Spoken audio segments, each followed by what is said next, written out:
that sound fine? I think your practice round was pretty good. Okay. Actually, just keep going. That was, yeah.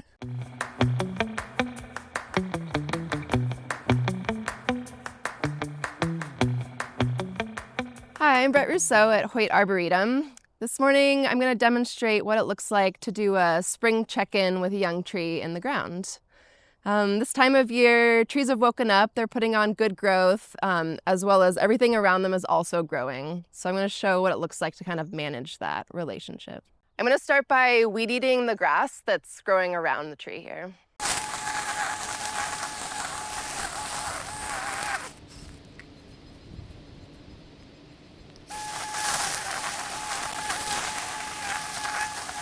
Next, I'm going to come in with my hand tool and do a finer weed in the root zone of the tree. In this scenario, we're establishing this tree in thick grass, so one thing I need to do is kind of stay ahead of the root growth by providing a grass-free mulched ring around the tree.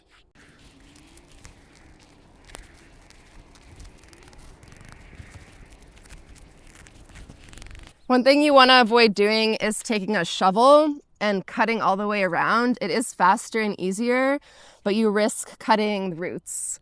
Tree roots are mostly growing, their feeder roots are growing in the first 6 inches, the top 6 inches of soil.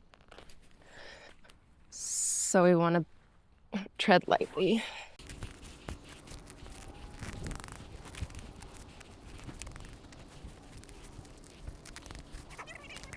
I'm shaking the soil off of these root clumps because topsoil takes a long time to build and we want to remove as little as possible. When you're weed eating and weeding, you want to be really careful not to nick the trunk of the tree. It's very tempting to want to get in there close, but if you do nick it and you score the cambium, you're creating a gash that then nutrients and water cannot move up and down, and the tree will suffer because of that. So another reason to have a good wide mulch ring is that when you do come through with the mower, we're not damaging the trunk. Now that that's weeded, the next thing I'm going to do is I'm going to come and find the root crown on this tree and make sure that it's just at, or if anything, above soil level. So the root crown is the spot on the tree where you goes from being the trunk to the root system, and usually you'll find a little bit of a flare out. And here you can even see, here's that first big root. So that's at a good spot. I don't need to make that adjustment. But over time, you'll find that some trees will settle in the planting hole. Also, if you have moles or voles in your garden, they tend to kind of kick up dirt around young trees because it's moisture and the soil is good. And then over time, that soil can build up and bury your tree. And that is one of the easiest ways to kill a tree over the long term, is to have that root crown below grade. Now I'm going to look and just see if this tree needs any pruning or adjustments. Because it hasn't been in the ground for too long, I don't want to go too hard, but I'm going to go ahead and take off these shoots that are growing at the base.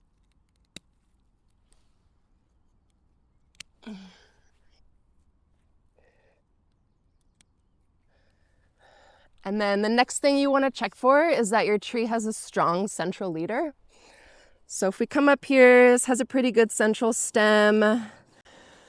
This is getting to the point where this may get a little bit crowded, but I'm going to give it more time to sort itself out. And ideally, this central shoot will be the leader, and these will become side branches. If it gets to the point where these two are growing up together at the same rate, I'm going to want to make an edit. But for now, I'm going to leave it. And I'll probably come back midsummer and check on it, and then again in the fall and see if it needs any adjustments. Another thing you want to check in on is if your tree has been staked, now's a good time to undo those ties and see if that stake is still necessary. Ideally, trees are only staked for the first 1, 2, sometimes 3 years, and no more than that. If it's staked too long, your tree is going to rely on that staking and not put as much energy into supporting itself. And then you'll have a tree with weaker trunk structure. But again, I think I'm going to leave this as is and monitor it throughout the season And if it needs help, I'll give it, but I want to give it the chance to do its own thing. Wood chip mulch is one of the best things you can do for your tree as far as preventative healthcare. It's going to keep the soil moist, cool.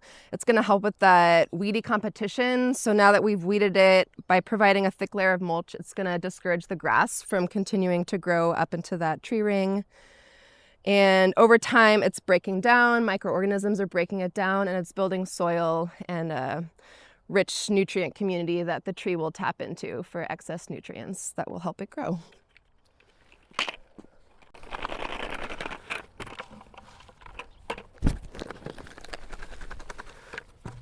I like to make my mulch ring thicker around the edge to discourage the grass. Also, you don't want to pile the mulch up against the trunk because that's going to create a microclimate for bad insect activity and rot. And you're going for about 4-inch depth, 3 to 4 inch depth of mulch is ideal. And make sure that you're using woody chips, not bark chips. Bark chips are made from the bark of a tree and they have a water repellent quality and other things that aren't going to break down and act in the same way as the woody matter of the tree. And now this tree has a good structure, it has a good mulch ring, and it's ready to spend the summer. And now it's on a good path of summer growth.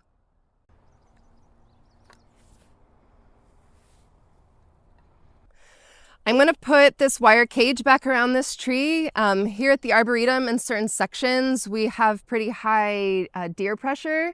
They nibble, and also the young bucks will come and rub their antlers on the trees, and it causes significant damage.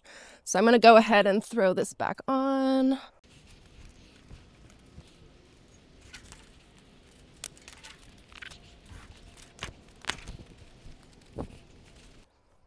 Great.